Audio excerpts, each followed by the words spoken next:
Pina-plain yan para lang hindi tumalsik pag atin iprinay. Yung tokwa, yun.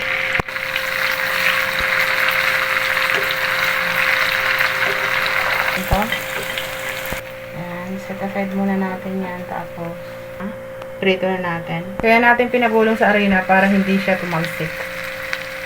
Yan ang problema natin pag nagpiprito tayo ng bangus, tumatalsik.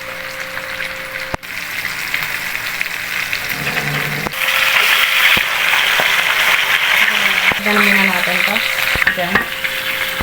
Ayan, diba? Mabilis magprito kapag may flour. Gamit na tayo ng cooking oil galing dun sa pinagprituhan ng ating bangus. Yung luya. Isotate lang natin yan. Pag lumabas yung aroma ng luya, ilagay na natin yung bawang, garlic. Ilagay na natin yung sibuyas. Yung kamatis, isang peraso, malaki. Star sauce, nagad tayo, mga 2 tablespoon. Toothpaste, tinta, mga 1 teaspoon. Tablespoon na dark soy sauce. Add na natin yung 2 cup na water. I mean, hinayang ako kaya inilagay ko na yan.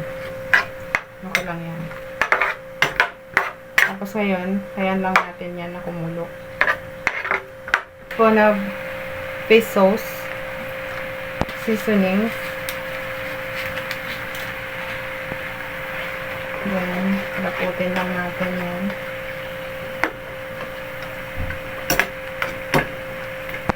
Sili. Siling labuyo. Kaya hindi ko na hiniwa kasi yung aking anak. Add na natin yung fry na bangus.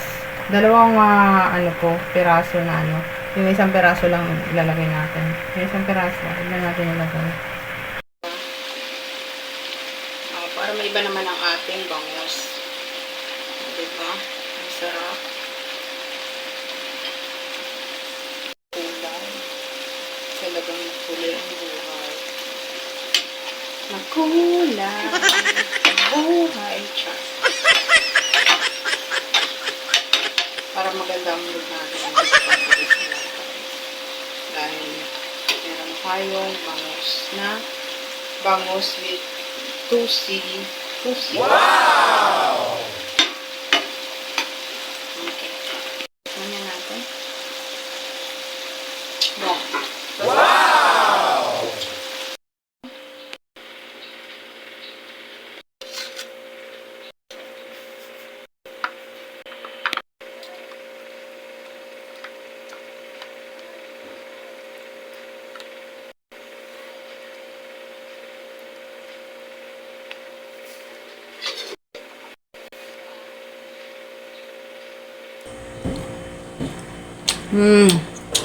Yummy.